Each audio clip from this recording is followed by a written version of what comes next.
Hello students, welcome back. So last lecture में students हमने matrices topic का introduction पढ़ा था और आज के सेशन में हम लोग उसके सम्स सॉल्व करेंगे और कुछ बेसिक्स जो इंट्रोडक्शन का पार्ट है वो हम लोग कंप्लीट करेंगे ये लेक्चर्स में। सो लास्ट टाइम मैंने आप लोगों को मैट्राइसेस का डेफिनेशन बताया था और फिर उसके टाइप्स मैंने आप लोगों को बताया था। तो उसमें टाइप्स क्या क्या थे स्टूडेंट्स? रो मैट्रिक्स था, कॉलम मैट्रिक्स था, जीरो मैट्रिक्स था, फिर diagonal, square matrix, scalar matrix, unit matrix सबसे इंपॉर्टेंट है स्टूडेंट्स। यूनिट मैट्रिक्स ऐसा मैट्रिक्स होता है जहां पे सारे के सारे डायगोनल एलिमेंट्स जो होते हैं वो क्या होते हैं? 1 होते हैं और नॉन डायगोनल एलिमेंट्स स्टूडेंट्स क्या होते हैं? 0 होते हैं। ठीक है। उसके बाद में हमने देखा था ट्रायंगुलर मैट्रिक्स का 2 टाइप होता है, एक होता है अपर ट्रायंगुलर और जो दूसरा होता है वो क्या होता है? Lower triangular. अपर में क्या होता है? Below the diagonal, below the diagonal सब एलिमेंट्स क्या होते हैं? 0 होते हैं। और इसके बाद में लोअर ट्रायंगुलर के लिए अबव द डायगोनल सब एलिमेंट्स क्या होते हैं स्टूडेंट्स? 0 होते हैं। सो नॉन सिंगुलर, सिंगुलर हमने देखा था। नेक्स्ट है यहां पे, नेक्स्ट टॉपिक है algebra of matrices. Algebra of matrices. अब ये वर्ड जो अलजेब्रा है इससे आप लोगों को पता चल गया होगा कि इसमें हम लोग ऑपरेशंस जैसे मल्टीप्लिकेशन, प्लस, माइनस ये सब हम लोग यूज करते हैं। मैट्रिक्स का कभी भी याद रखना डिवीजन नहीं होता है, मैट्रिक्स को डिवाइड नहीं कर सकते हम। तो अलजेब्रा ऑफ मैट्राइसेस में फर्स्ट है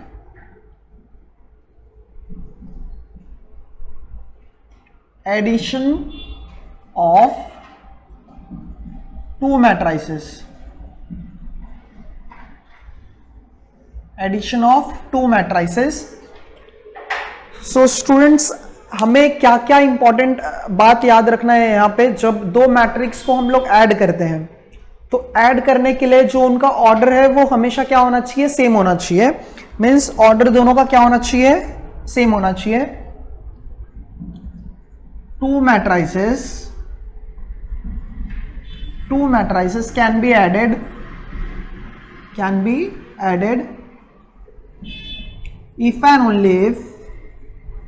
if and only if they have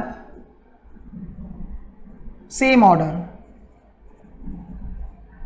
They have same order. Means अगर कोई भी मैट्रिक्स स्टूडेंट्स 2x2 है तो दूसरा भी मैट्रिक्स जो है वो भी क्या होना चाहिए? 2x2 होना चाहिए। और इसमें कैसा होता है ना कि फर्स्ट एलिमेंट जो है वो फर्स्ट के साथ ऐड होगा, सेकंड के साथ ऐड होगा। सो देखो बच्चा लोग यहां पे ये कैसा हो जाएगा?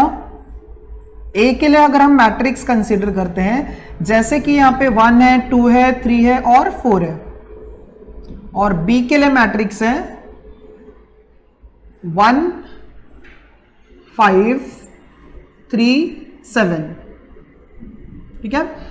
तो जब 2 मैट्रिक्स को हमें प्लस करना है तो दोनों मैट्रिक्स का जो ऑर्डर होगा स्टूडेंट्स वो इक्वल होना चाहिए। अब यहां पे देखेंगे तो number of rose and number of columns जो है वो कितना है? 2 है। और सेकेंड मैट्रिक्स में भी यहां पे number of rose and number of columns क्या है? 2 है। सो अब इन दोनों को हम अगर कैलकुलेट करते हैं, इन दोनों का एडिशन कैलकुलेट करेंगे। मींस क्वेश्चन में पूछा है find a plus B. Find क्या करना है? a प्लस बी कैलकुलेट करना है। सो स्टूडेंट्स इसका सोल्यूशन देखो कैसे हो जाएगा। a plus B equals to, A के लिए मैट्रिक्स वैसे ही लिखो 1 2 3 4, प्लस बी का मैट्रिक्स यहां पे लिखो 1 3 5 7। तो जब दोनों को प्लस कर देंगे हम लोग, तो 1 और 1 कितना हो जाएगा? 2। मीन्स फर्स्ट एलिमेंट जो है उसको फर्स्ट के साथ प्लस करोगे, सेकंड को सेकंड के साथ, तो 3 और 3 कितना हो जाएगा? 6। 2 और 5 प्लस करेंगे तो कितना हो जाएगा? 7। 4 और 7 प्लस करोगे स्टूडेंट्स तो कितना होगा? 11। तो ये जो है क्या है हमारा a प्लस बी है। हम ऐसे कैलकुलेट करते हैं यहाँ पे एडिशन दो मैट्राइसेस के बीच में। सबसे इंपॉर्टेंट क्या है कि उनका ऑर्डर जो है वो क्या होना चाहिए, सेम होना चाहिए। तो सेम ऑर्डर है तो हम उसको ऐड कर सकते हैं दोनों मैट्रिक्स को। ऐसे ही 3x3 के लिए भी स्टूडेंट्स हम सॉल्व करते हैं। तो फर्स्ट जो है वो क्या है, एडिशन हो गया। नेक्स्ट मैं इसी में लिखता हूं सब्ट्रैक्शन के लिए।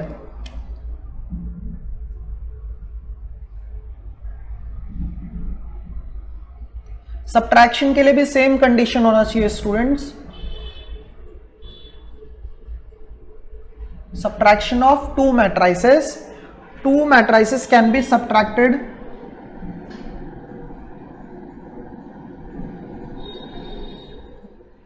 if and only if they have same order. यहां पे भी वही कॉन्सेप्ट होना चाहिए, जो इनका ऑर्डर है ना वो क्या होना चाहिए, सेम होना चाहिए। अब इन दोनों के बीच में कैसे पहले प्लस था, अब यहां पे सिर्फ और सिर्फ हम क्या करते हैं, माइनस। यहां पे भी क्या आ जाएगा, माइनस, और ये दोनों के बीच में भी क्या आ जाएगा, minus. So a minus B क्या हो जाएगा यहाँ पे, नंबर 1 माइनस 1 कर देंगे तो क्या बचेगा, ये 0। So 1 minus 1 is equals to 0 and 3 minus of 3 ये भी क्या हो जाएगा, 0 हो जाएगा।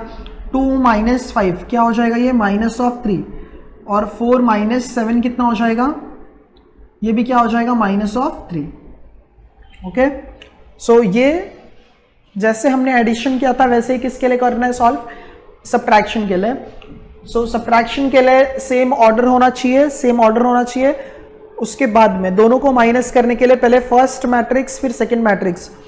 फर्स्ट एलिमेंट माइनस होगा फर्स्ट के साथ, सेकंड के साथ, ऐसे ही यहाँ पे सीक्वेंस हम लोग फॉलो करते हैं। फिर स्टूडेंट्स इसके बाद में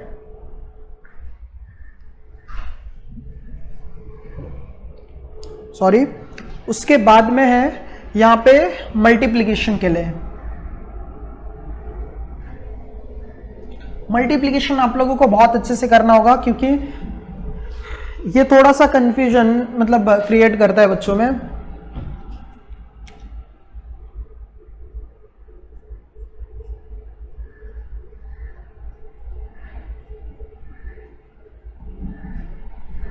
multiplication of two matrices. Two matrices can be multiplied,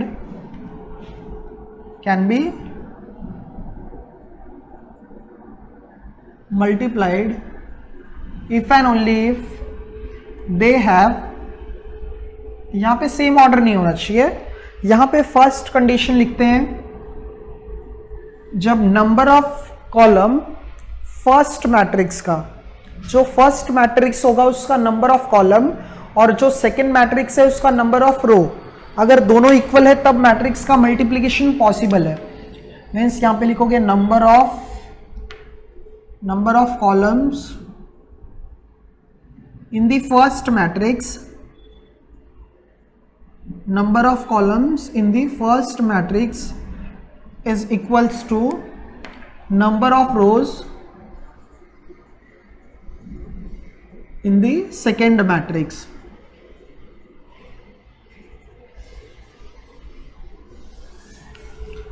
जब ये कंडीशन अगर सेटिस्फाई होगा तभी हम लोग मैट्रिक्स को मल्टीप्लाई कर सकते हैं।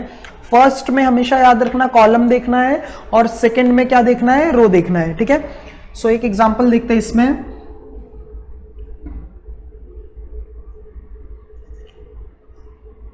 ए के लिए मैट्रिक्स है 1 2 3 4 5 6 1 0 1। ये ए के लिए मैट्रिक्स हो गया। सेम वैसे ही बी के लिए मैट्रिक्स है यहां पे 4 5 0 -6 2 1 7 3 4। ठीक है, और हमें कैलकुलेट करना है यहाँ पे a इंटू बी। क्या फाइंड करना है, a इंटू बी कैलकुलेट करना है स्टूडेंट्स। सो जब a इंटू बी कैलकुलेट करेंगे, a into B equals to, देखो कैसा हो जाएगा ये a का मैट्रिक्स, बाद में यहाँ पे b का मैट्रिक्स। a के मैट्रिक्स के नंबर यहाँ पे क्या है 1 2 3 4 5 6 1 0 1। ओके, यहाँ पे क्या है 4 5 6 -6 2 1 7 3 4। तो हमें पहले क्या करना है, जो मल्टीप्लिकेशन है उसका कंडीशन देखो। मल्टीप्लिकेशन के लिए कंडीशन क्या है, जो फर्स्ट का कॉलम है ना उसका नंबर और सेकंड का जो रो है उसका नंबर दोनों क्या होने चाहिए, इक्वल होने चाहिए।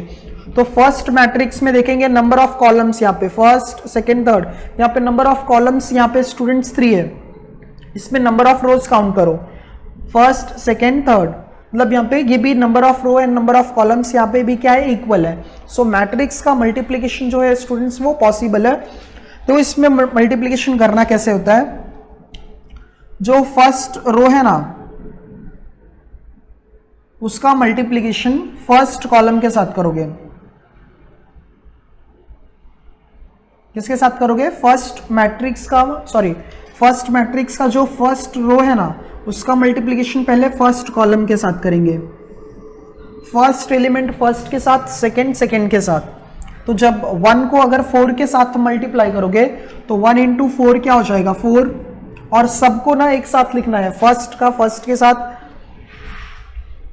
अच्छा, फिर उसके बाद में 4 और 5 मल्टीप्लाई हो जाएगा, मतलब फर्स्ट एलिमेंट फर्स्ट के साथ हो गया, अब सेकंड को सेकंड के साथ करेंगे। तो 4 ये प्लस में है और ये भी प्लस में है, तो दोनों प्लस में है, तो यहाँ पे भी साइन क्या आ जाएगा प्लस। सो 4 × 5 कितना हो जाएगा 20, और 1 × 6 कितना हो जाएगा +6। ठीक है, सो 4 + 20 + 6 हो गया। जैसे हमने फर्स्ट कॉलम के लिए किया वैसे ही अब सेकेंड कॉलम के लिए करेंगे, सेकेंड कॉलम के लिए सॉल्व करेंगे। तो जब 1 और -6 मल्टीप्लाई हो जाएगा स्टूडेंट्स तो क्या आएगा, -6 आ जाएगा। 4 अगर 2 के साथ मल्टीप्लाई होगा तो 4 × 2 कितना हो जाएगा 8 हो जाएगा, और 1 के साथ मल्टीप्लाई होगा तो +1 आ जाएगा। ठीक है, लास्ट के लिए आप देखो कैसा हो जाएगा। यहाँ पे लास्ट कॉलम के लिए फर्स्ट के साथ, सेकंड के साथ, थर्ड के साथ। तो जब 1 को 7 के साथ मल्टीप्लाई करेंगे तो क्या आएगा 7, 4 को 3 के साथ करोगे तो कितना आ जाएगा 12, और 1 को 4 के साथ करेंगे तो स्टूडेंट्स कितना आ जाएगा यहाँ पे 4 आ जाएगा। तो मल्टीप्लिकेशन कैसे करना है ना, पहले फर्स्ट का सब कॉलम के साथ में, फिर सेम वैसे ही अब सेकंड का, सेकंड कॉलम का मल्टीप्लिकेशन अब सेकंड रो का मल्टीप्लिकेशन अब हमें सब कॉलम के साथ करना है। तो जब हम फर्स्ट कॉलम के साथ करेंगे मल्टीप्लाई, तो ये देखो 2 है और ये 4 है, तो फर्स्ट के साथ 2 × 4 कितना हो जाएगा 8, 5 और 5 मल्टीप्लाई होके कितना हो जाएगा 25, और 0 और 6 मल्टीप्लाई होके कितना हो जाएगा ये स्टूडेंट्स 0 हो जाएगा। ठीक है, फर्स्ट कॉलम हमने मल्टीप्लाई कर दिया फर्स्ट कॉलम के साथ। अब सेकेंड कॉलम में आ जाओ, तो 2 × -6 कितना होगा -12, और 5 × 2 कितना हो जाएगा 10, 0 को 1 के साथ मल्टीप्लाई करोगे तो 0 आ जाएगा। ठीक है, लास्ट कॉलम के लिए स्टूडेंट्स कैसा हो जाएगा ये, जब हम 2 को 7 के साथ मल्टीप्लाई करेंगे, 2 × 7 कितना हो जाएगा 14, 5 को 3 के साथ करोगे तो कितना आ जाएगा 15, और लास्ट में 0 आ जाएगा। ठीक है, सेम वैसे थर्ड कॉलम के लिए, थर्ड रो के लिए अगर हम लोग मल्टीप्लाई करेंगे तो जो 3 है ना ये पहले 4 के साथ मल्टीप्लाई हो जाएगा, तो 3 × 4 कितना होगा 12 हो जाएगा, 6 × 5 कितना हो जाएगा 30, और 1 × 6 स्टूडेंट्स कितना हो जाएगा 6। तो हमने फर्स्ट रो और फर्स्ट कॉलम को थर्ड रो और फर्स्ट कॉलम को हमने मल्टीप्लाई कर दिया। अब थर्ड रो सेकंड कॉलम को मल्टीप्लाई करो, 3 × -6 कितना होगा -18, 6 × 2 कितना हो जाएगा 12, और 1 × 1 कितना हो जाएगा +1। ये ध्यान से देखिएगा इसको, 3 × 7 कितना है 21, 6 × 3 कितना है 18, और लास्ट में 1 × 4 कितना हो जाएगा 4। सो अगर इसको सिंप्लीफाई करोगे तो यहां पे क्या मिल जाएगा, दैट इज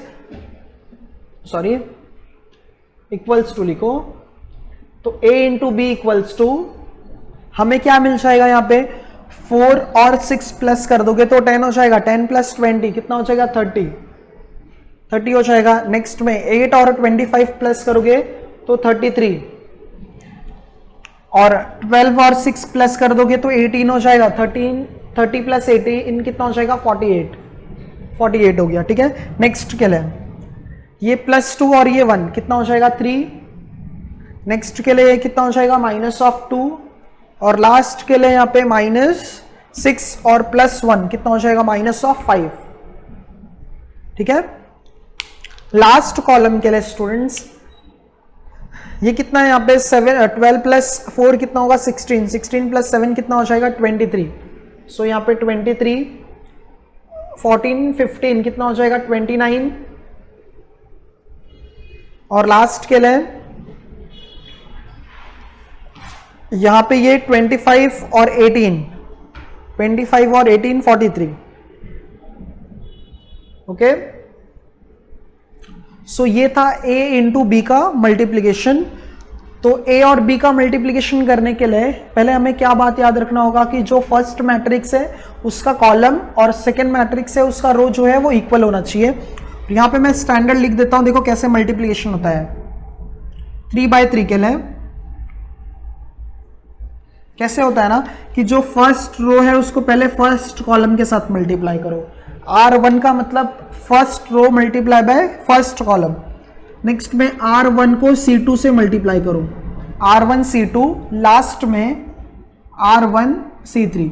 इसका मतलब R1 C1 को मल्टीप्लाई करोगे तो यहाँ पे लिखना है, R1 C2 को यहाँ पे, R1 C3 को यहाँ पे ऐसे लिखना है। फिर नेक्स्ट के लिए R2 C1, R2 C2, R3 C3,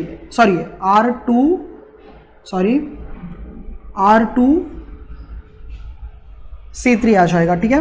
last में स्टूडेंट्स वैसे ही R3 C1, R3 C2, R3 C3।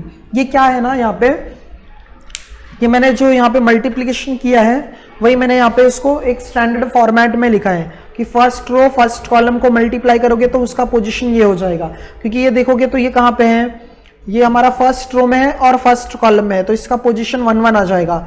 ये फर्स्ट रो में है और सेकेंड कॉलम में है, इसलिए R1 C2 आ जाएगा। सो ऐसे है यहाँ पे हमें मैट्रिक्स का मल्टीप्लिकेशन करना होता है। सो अलजेब्रा ऑफ मैट्रिसेस में स्टूडेंट्स हमने क्या क्या पढ़ा, एडिशन, सब्ट्रैक्शन और मल्टीप्लिकेशन, ठीक है। होप सो आप लोगों को ये अच्छे से समझा होगा।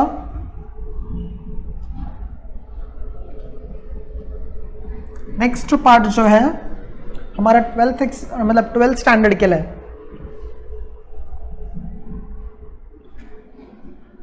12th स्टैंडर्ड के लिए स्टूडेंट्स यहाँ पे फर्स्ट टॉपिक है एलिमेंट्री ट्रांसफॉर्मेशन। एलिमेंट्री ट्रांसफॉर्मेशन देखो होता क्या है और इसको हम यूज कैसे करते हैं।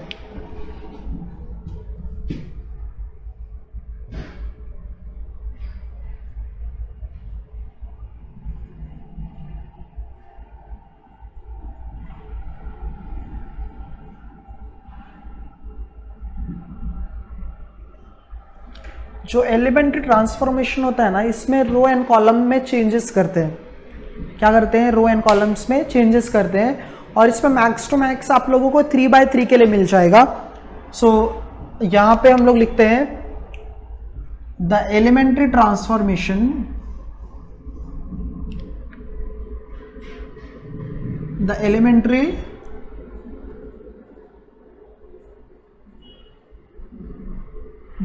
transformation of a matrix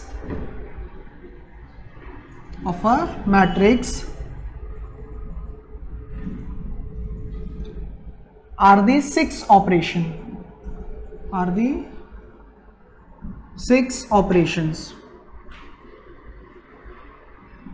3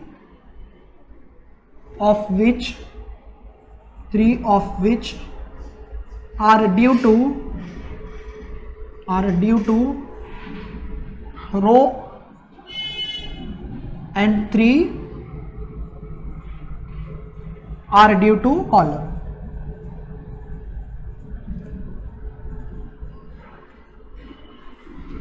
so students इसमें देखते हैं एलिमेंट्री ट्रांसफॉर्मेशन में पहले हमने लिखा क्या है। तो elementary transformation of a matrix कितने ऑपरेशन है, यहाँ पे 6 ऑपरेशन है। 6 ऑपरेशन है। 3 किससे होता है, रो से, और 3 किससे होता है, कॉलम से होता है। सो ये ऑपरेशन हम बाद में देखेंगे अच्छे से कि क्या होता है। सो एलिमेंट्री ट्रांसफॉर्मेशन में टोटल नंबर ऑफ ऑपरेशंस कितने होते हैं? 6 ऑपरेशंस होते हैं। 3 किसके? कॉलम के वजह से, और 3 किसके वजह से होते हैं? रो के वजह से होते हैं। सो इसमें फर्स्ट है, और फर्स्ट पार्ट है interchange of any two row, interchange of any two row और एनी टू कॉलम्स।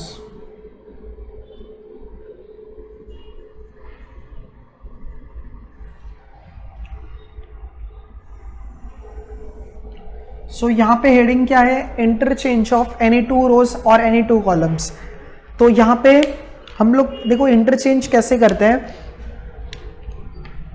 जैसे कि यहां पे मैट्रिक्स है A इज इक्वल्स टू 1 2 3 0 5 4 -1 3 1। ये एक ऐसा मैट्रिक्स दिया है। अब इसमें ये बोला गया है कि रो एंड कॉलम को इंटरचेंज करना है, एनी टू रोज और एनी टू कॉलम्स। सो यहाँ पे हम लोग लिखते हैं R1 R2 और ये कौन है? R3 है। यहाँ पे ये C1 C2 C3, ठीक है। तो जब हम कॉलम को इंटरचेंज करेंगे या फिर जब रो को इंटरचेंज करते हैं, रो के बीच में जब इंटरचेंज होगा तो ये पर्टिकुलर 1 2 3 को ना हम क्या यहाँ पे I डिफाइन कर देते हैं। I का मतलब क्या है? 1 2 और 3। ये रो है 1 2 3, मतलब रो यहाँ पे टोटल जो है वो 3 है। सो हमने I इक्वल्स टू 1 2 3 लिखा है। I मतलब क्या था? रो था। और J के लिए भी यहाँ पे 3 है। सो J के लिए भी 1 2 और 3 है। यहाँ पे ये कौन है? कॉलम है, ठीक है। अब जैसे हमने रो के लिए I कंसीडर किया है और कॉलम के लिए क्या कंसीडर किया है? J कंसीडर किया है। तो अब जैसे हम लोग रो को इंटरचेंज करते हैं तो पर्टिकुलर अगर समझ लो हमने R1 और R2 को चेंज किया है, इंटरचेंज करते हैं ना, तो डबल एरो आता है। क्या आता है यहाँ पे? Double arrow. इसको हम लोग बाई कंडीशनल भी बोलते हैं। सो डबल एरो आता है, इसका मतलब क्या है? R1 को चेंज करो R2 में और R2 को चेंज करो किसमें? R1 में। सो देखो अब नया मैट्रिक्स कैसे मिल जाएगा यहां से हमें? A सिमिलर टू, यहां पे अब इक्वल टू साइन नहीं लिखोगे, हाँ, ये सिमिलर टू का साइन है। A सिमिलर टू, अब R1 और R2 इंटरचेंज हो रहे हैं, R3 में कुछ भी चेंजेस नहीं है, तो पहले हम लोग R3 को वैसे ही कॉपी करते हैं, -1 3 1। अब यहां पे क्या हो गया ना बच्चा लोग? R1 और R2 जो है वो एक दूसरे से इंटरचेंज हो गए। तो R1 और R2 को जब हम इंटरचेंज करेंगे तो R1 में जो ये 1 2 3 है ये कहां पे आ जाएगा? R2 के पोजीशन पे आ जाएगा। सो हम लोग लिखेंगे R1 को, अब क्या लिखोगे? मतलब R1 को हम लोग R2 की जगह पे लिखेंगे, तो ये 0 सॉरी ये कैसा हो जाएगा? 1 2 3। और ये कैसा हो जाएगा? R2 फर्स्ट रो में चला जाएगा, 0 5 4। ये हमारा सम कंप्लीट हो गया। ये कैसे? दो रो के बीच में इंटरचेंज था, अब जैसे कॉलम के बीच में आ गया, जैसे C1 और C3 को इंटरचेंज किया, ये सम के लिए ही ए के लिए हमें यहाँ पे कंडीशन गिवन है, C1 को इंटरचेंज करो किसके साथ? C3 के साथ। तो C1 और C3 इंटरचेंज हुआ है, तो कैसे लिखोगे? A सिमिलर टू C2, आप लोग वैसे ही लिखो। C2 क्या है? 2 5 3। अब C1 के प्लेस पे ना C3 आ जाएगा। C1 के प्लेस पे कौन आ जाएगा? C3। C3 क्या है? देखो 3 4 1, और C1 जो है वो लास्ट में आ जाएगा, 1 0 -1। तो ये एक फर्स्ट यहां पे एलिमेंट्री ट्रांसफॉर्मेशन हो गया। जब हम लोग दो रो या दो कॉलम को क्या करते हैं? इंटरचेंज करते हैं, तो उसको हम लोग ये फॉर्मेट में हमें लिखना होता है, ठीक है। सो इंटरचेंज के लिए कभी भी याद रखना क्या यूज करना है? हमें डबल एरो यूज करना है। नेक्स्ट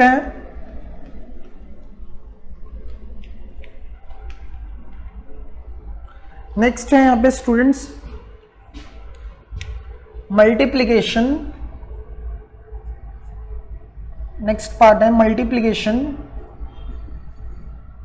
दो ऑपरेशन हमने इसमें देखा, एक रो के लिए था, एक किसके लिए था, कॉलम के लिए था। अब नेक्स्ट है multiplication of the elements, multiplication of the elements of any row और any column by non zero scalar. So जो पहला वाला ऑपरेशन था स्टूडेंट्स, उसमें हमने मतलब फर्स्ट पॉइंट में उसमें हमने दो ऑपरेशन देखा। एक रो के लिए देखा था, उसमें रो को इंटरचेंज किया, और एक में क्या किया हमने, कॉलम को इंटरचेंज किया। वहां पे हमारा दो ऑपरेशन कंप्लीट हो गया। नेक्स्ट ऑपरेशन देखो क्या है, multiplication of the elements of any row और any column by non zero scalar.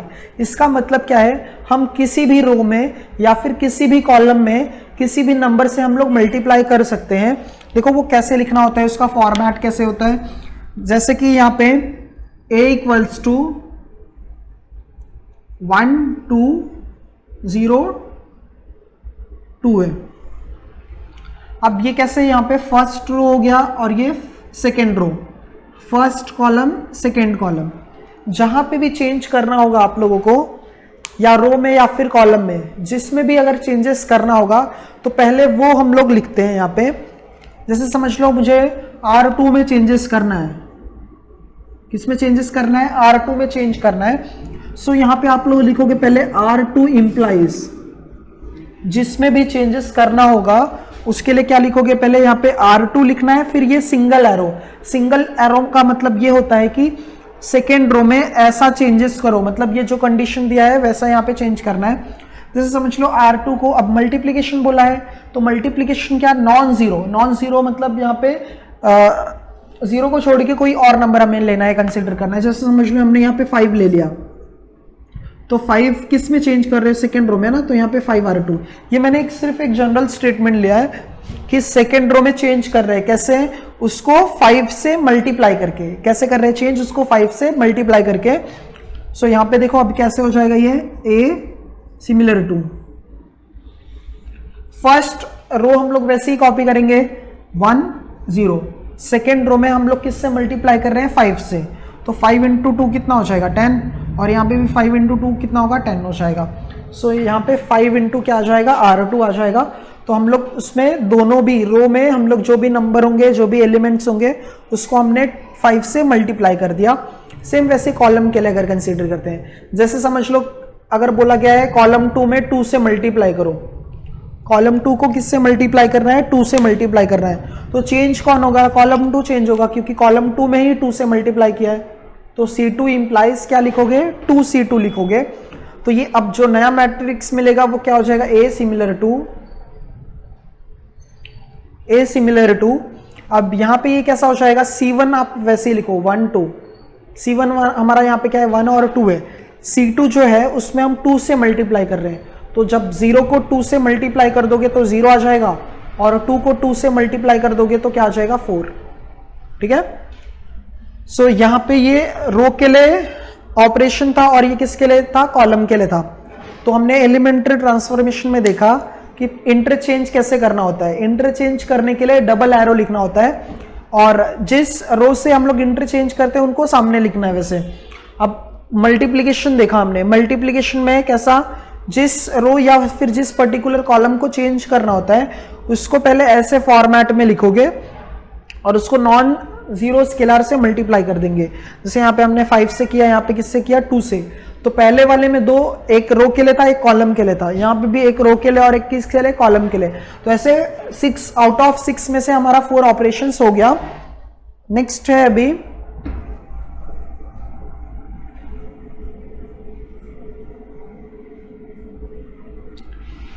Next के लिए ऐसा याद रखो कि हम लोग ना यहाँ पे जो मैट्रिक्स है ना उसको नॉन जीरो से मल्टीप्लाई करते हैं, नॉन जीरो स्केलर से मल्टीप्लाई करके किसी पर्टिकुलर रो से ऐड भी कर देते हैं। जैसे कि यहाँ पे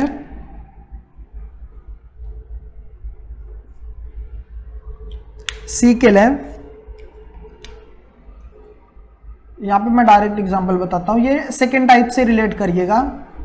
फॉर एग्जांपल यहाँ पे a इज इक्वल्स टू 101 203 5 7 और 6 है, ये ऐसा मैट्रिक्स दिया हुआ है। तो अगर हमने मतलब फर्स्ट मैट्रिक्स में तो कैसा, फर्स्ट टाइप में क्या था कि दोनों को इंटरचेंज करना था, सेकंड में क्या था किसी नॉन जीरो स्केलर से हम मल्टीप्लाई कर रहे थे। सो स्टूडेंट्स इसमें हम क्या करते हैं ना, थर्ड टाइप में नॉन जीरो स्केलर से मल्टीप्लाई करके किसी रो में प्लस कर देते हैं। जैसे समझ लो यहाँ पे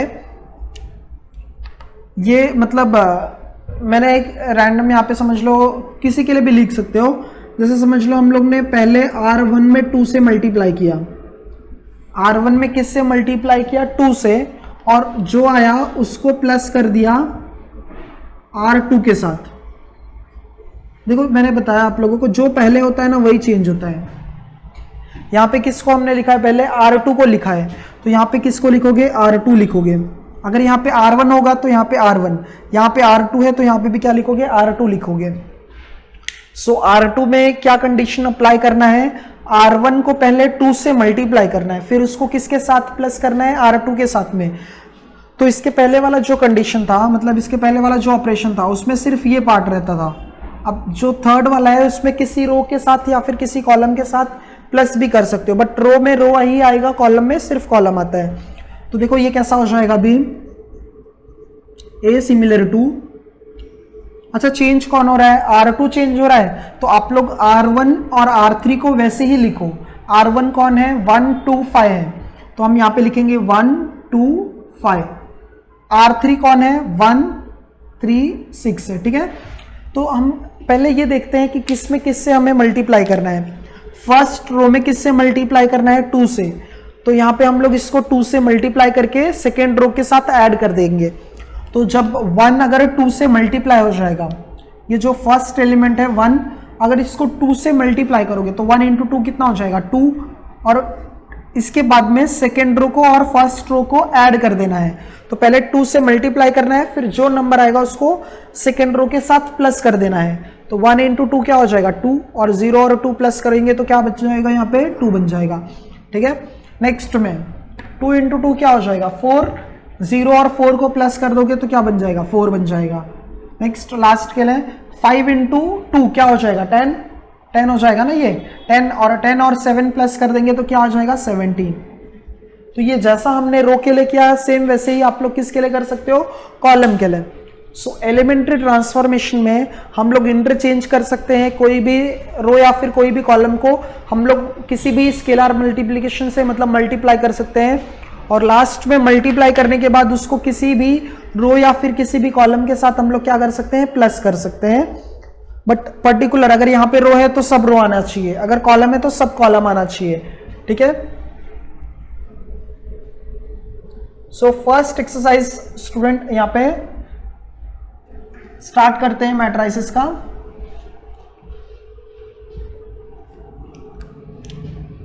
पेज नंबर 39।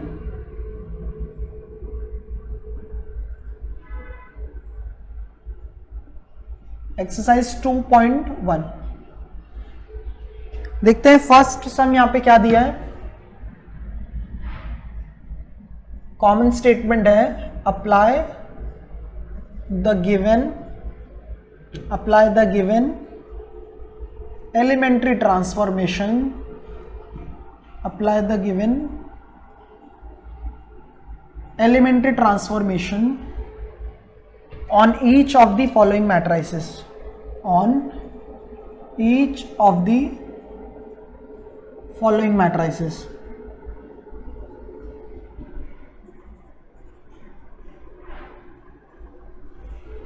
ये कॉमन स्टेटमेंट है, मतलब सम के लिए क्या दिया गया है, अप्लाई करना है गिवन एलिमेंट्री ट्रांसफॉर्मेशन। यहाँ पे एलिमेंट्री ट्रांसफॉर्मेशन का कंडीशन आप लोगों को पहले से ही दिया रहेगा और हमें सिर्फ अप्लाई करना है, ठीक है। सो फर्स्ट सम यहाँ पे स्टूडेंट है, ए के लिए मैट्रिक्स है 1 -1 0 3 है, 1 -1 0 3, और यहाँ पे ऐसा कंडीशन दिया गया है R1 इंटरचेंजेस टू R2, ये हमें सम दिया गया है। ये सब MCQ के लिए आते हैं या फिर 2 मार्क्स के लिए पूछ सकते हैं। तो देखो यहाँ पे हमें A के लिए मैट्रिक्स दिया है 1 0 -1 3 दिया है, और कंडीशन क्या दिया है, ये एलिमेंट्री ट्रांसफॉर्मेशन क्या दिया है, फर्स्ट और सेकेंड रो को इंटरचेंज करना है। तो जैसे कि मैंने आप लोगों को बताया था, जब डबल एरो है इसका मतलब क्या आएगा, इंटरचेंज होगा। क्या होगा, इंटरचेंज होगा। सो सोल्यूशन इसका देखते हैं कैसा हो जाएगा। पहले जो गिवन मैट्रिक्स है उसको हम वैसे ही कॉपी करते हैं, 1 -1 0 3, ठीक है। अब उसके बाद में ये जो कंडीशन दिया है उसको अप्लाई करते हैं। Applying R1 interchanges to R2। तो जब R1 और R2 को इंटरचेंज कर देंगे तो ये देखो कैसा हो जाएगा, ये जो सेकेंड रो में है स्टूडेंट्स वो फर्स्ट रो में चला जाएगा, और फर्स्ट जो रो है वो कहाँ पे आ जाएगा, सेकेंड रो में आ जाएगा। तो देखो कैसा हो जाएगा मैट्रिक्स, यहाँ पे A similar to, equal to नहीं लिखना, रॉन्ग हो जाएगा। तो ये कैसा हो जाएगा, -1 और 3 फर्स्ट रो में चला जाएगा, और यहाँ पे ये क्या हो जाएगा 1 0। सो ये फर्स्ट सम हमारा कंप्लीट हो गया स्टूडेंट्स। इसमें सिर्फ एलिमेंट्री ट्रांसफॉर्मेशन गिवन था, वो हमने अप्लाई कर दिया। सेम वैसे ही सेकंड यहाँ पे क्वेश्चन है, उसमें हमें देखो क्या दिया है, B के लिए मैट्रिक्स दिया है 1 2 -1 5 3 4, ठीक है। और ये कंडीशन दिया है यहाँ पे R1 इंप्लाइज R1 - R2।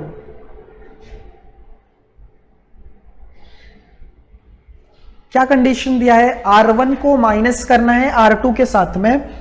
सो R1 - R2 मैंने आप लोगों को बताया था कि यहाँ पे जो एरो के पहले होता है वही चेंज होता है। यहाँ पे चेंज कौन होगा, यहाँ पे हमारा फर्स्ट रो जो है वो चेंज होगा, और वो चेंज कैसे हो रहा है, R2 के साथ में माइनस होके। सो पहले हम मैट्रिक्स वैसे लिखते हैं, B = 1 2 -1 5 3 4, ठीक है। तो सेकेंड रो जो है उसको हम लोग एज इट इज यहां पे कॉपी करेंगे। Applying R1 implies R1 - R2। So therefore हमें यहां पे क्या मिल जाएगा, B सिमिलर टू। तो पहले ना यहाँ पे स्टूडेंट्स जो चेंज नहीं होगा उसको लिख लिया करो। चेंज कौन नहीं होगा, सेकेंड रो। यहाँ पे R1 में ये कंडीशन अप्लाई करना है, तो सेकेंड रो को आप लोग वैसे ही लिखोगे 2 5 4, ठीक है। अब यहाँ पे कंडीशन क्या है, R1 में से R2 को माइनस करना है। तो जब R1 में से R2 को माइनस करेंगे तो देखो ये कैसे होगा, 1 में से अगर 2 को माइनस करोगे, तो 1 में से अगर 2 को माइनस करोगे तो क्या आएगा, -1 आ जाएगा। -1 - 5 क्या होगा, -6। दोनों को माइनस कर रहे हैं। 3 में से 4 को माइनस करोगे तो क्या आएगा, -1। सो इजी क्वेश्चन है यहाँ पे। फर्स्ट और सेकंड समझा आप लोगों को अच्छे से। फिर उसके बाद में थर्ड सम यहाँ पे देखो स्टूडेंट्स क्या दिया है, इसके भी बहुत इजी है। इसमें ऐसा एक मैट्रिक्स दिया है, A = 5 4 1 3, और B के लिए मैट्रिक्स दिया है, B के लिए मैट्रिक्स स्टूडेंट्स दिया है 3 1 4 5। अच्छा, फर्स्ट में दिया है C1 और C2 को इंटरचेंज करो, ठीक है। और सेकंड में दिया है R1 और R2 को इंटरचेंज करो, और आगे पूछा गया है व्हाट डू यू ऑब्जर्व।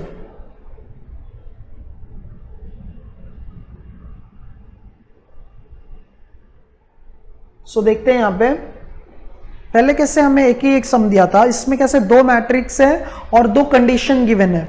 सो पहले हम लोग फर्स्ट वाले मैट्रिक्स के लिए सॉल्व करते हैं। तो यहां पे फर्स्ट मैट्रिक्स जो है A के लिए 5 1 4 3 है। इसमें क्या अप्लाई करना है, कॉलम को दोनों चेंज करना है। क्या करना है, C1 और C2 को चेंज करना है। सो यहां पे क्या लिखेंगे, applying C1 interchanges to C2। तो जब C1 और C2 को इंटरचेंज कर देंगे स्टूडेंट्स, तो देखो कैसे मिल जाएगा ये, A = C1 और C2 को हम चेंज कर रहे हैं, तो 4 3 जो है वो सेकेंड कॉलम में है, तो वो कहाँ पे आ जाएगा, फर्स्ट कॉलम में। 4 3 5 1 कहाँ पे आ जाएगा, सेकेंड कॉलम में। इसको हम इक्वेशन 1 कंसीडर करते हैं, ठीक है। अब नेक्स्ट जो मैट्रिक्स है बी के लिए 3 1 4 5 है। बी के लिए मैट्रिक्स क्या है, 3 1 4 5। इसमें क्या अप्लाई करने के लिए बोला गया है, दोनों को रो को चेंज करना है। सो अप्लाइंग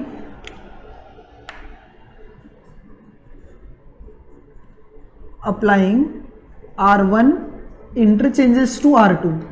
तो जब हम R1 और R2 को इंटरचेंज कर देंगे तो कैसे हो जाएगा, ये B similar to 4 5 first row में आ जाएगा और 3 1 सेकेंड में आ जाएगा। तो हमें क्या पूछा गया था, व्हाट डू यू ऑब्जर्व। तो देखते हैं फर्स्ट और सेकेंड इक्वेशन को। फर्स्ट इक्वेशन में अगर आप लोग देखेंगे तो यहाँ पे 4 है, ये 5 है, ये 3 है, यहाँ पे 1 है।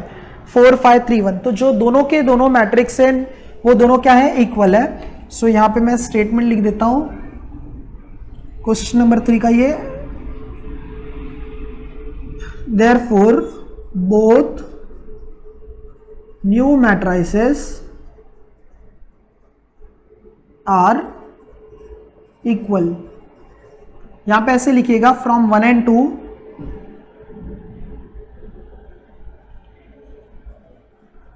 From equation 1 and equation 2 both new matrices are equal. ठीक है स्टूडेंट्स, तो हमें क्या बोला गया था, ए में पहले कॉलम को चेंज करो और बी में रो को चेंज करो, और फिर हमें ये ऑब्जर्व करना था कि इन दोनों में चेंज करने के बाद क्या कॉमन है या क्या सिमिलैरिटीज है। तो हमने देखा कि फर्स्ट इक्वेशन और सेकेंड इक्वेशन दोनों क्या आ रहे हैं, इक्वल आ रहे हैं। तो हमने यहाँ पे लिखा from 1 and 2 both new matrices are equal. So clear first second third some sorry आप लोगों को।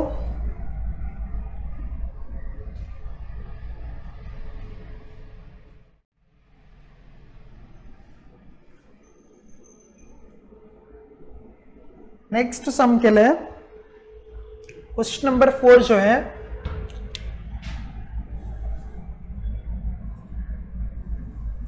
क्वेश्चन नंबर 4 में ए के लिए मैट्रिक्स दिया है।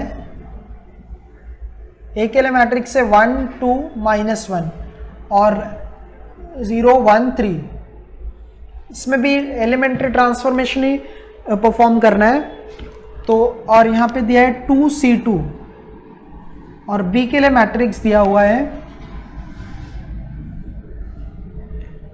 1 0 2 2 4 5। यहाँ पे ऐसा बोला गया है -3R1 और स्टेटमेंट ऐसा बोला है find addition of the new matrices. बहुत इजी क्वेश्चन है स्टूडेंट्स, यहाँ पे है। तो जो मैट्रिक्स दिया है ना, तो पहले उसका जो हम लोग कंडीशन यहाँ पे एलिमेंट्री ट्रांसफॉर्मेशन जो दिया है पहले वो अप्लाई करेंगे, फिर जो दो मैट्रिक्स हमें मिलेगा उसमें हमें क्या करना है, उस दोनों को ऐड करना है।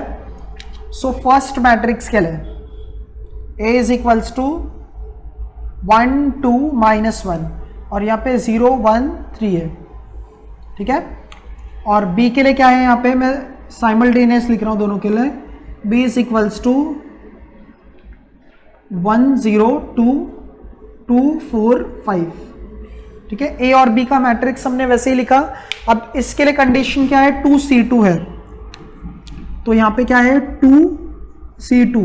अच्छा चेंज कौन होगा, कॉलम 2, क्योंकि यहाँ पे कॉलम 2 को 2 से मल्टीप्लाई कर रहे हैं, तो यहाँ पे ऐसे C2 इंप्लाइज दिया नहीं है, बट आप लोगों को लिखना है C2 इंप्लाइज 2C2, क्योंकि पहले से कंडीशन क्या दिया था, C2 को हमें 2 से मल्टीप्लाई करना था, तो C2 को 2 से मल्टीप्लाई जब करोगे तो सेकेंड कॉलम ही चेंज होगा। अच्छा नेक्स्ट के लिए यहाँ पे -3R1 है। यहाँ पे R1 में किससे मल्टीप्लाई कर रहे हो, -3 से, तो -3 से मल्टीप्लाई जब करेंगे R1 में तो R1 भी तो चेंज होगा ना। R1 जब चेंज हो जाएगा तो उसको R1 इंप्लाइज लिखेंगे, ठीक है। सो देखते हैं यहाँ पे अप्लाई करने के बाद क्या मिलता है हमें। A सिमिलर टू क्या चेंज हो रहा है, सेकेंड कॉलम चेंज हो रहा है, तो फर्स्ट और थर्ड कॉलम आप लोग वैसे ही लिखो 1 0, लास्ट में -1 3।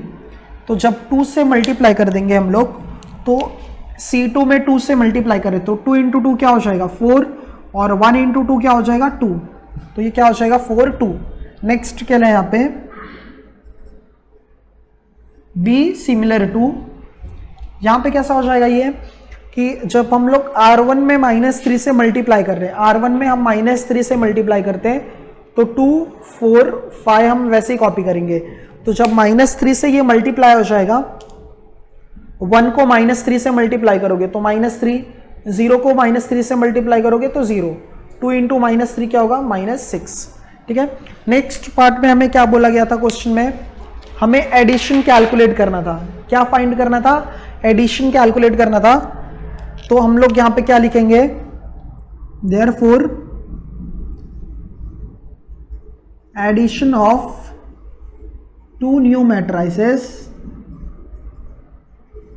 Is equals to, direct plus कर दो, 1 और -3 दोनों को प्लस करना है ना, तो 1 में से अगर 3 को माइनस कर देंगे तो क्या आ जाएगा -2, 4 और 0 प्लस कर दो तो क्या आ जाएगा 4, -1 -6 -7। ठीक है, 0 और 2 को प्लस कर देंगे स्टूडेंट्स तो 2 हो जाएगा, 2 और 4 प्लस कर दोगे तो 6, और यहाँ पे 3 है और ये 5 है, तो 3 + 5 कितना हो जाएगा 8। सो ये हमारा क्वेश्चन नंबर 4 कंप्लीट हो गया। इसमें क्या बोला गया था कि एक मैट्रिक्स था, उसमें ये एलिमेंट्री ट्रांसफॉर्मेशन गिवन था, C2 × 2 था, और यहाँ पे -3 × क्या था R1। तो पहले दोनों में हमने क्या किया, यहाँ पे एलिमेंट्री ट्रांसफॉर्मेशन अप्लाई करने के बाद जो दोनों मैट्रिक्स मिले उनका हमें क्या फाइंड करना था, एडिशन फाइंड करना था। तो हमने उसको यहाँ पे फर्स्ट को फर्स्ट के साथ में ऐड किया, सेकेंड को सेकेंड के साथ। सो ये आप लोगों का क्वेश्चन नंबर 4 कंप्लीट हो गया। मैट्रिसेस स्टूडेंट्स बहुत इजी चैप्टर है, और ये 4 to 6 मार्क्स के लिए आप लोगों को बोर्ड में पूछा जाता है। ठीक है, स्कोरिंग है, ये काफी इजी है, अच्छे से प्रैक्टिस करिए इसको। हाँ,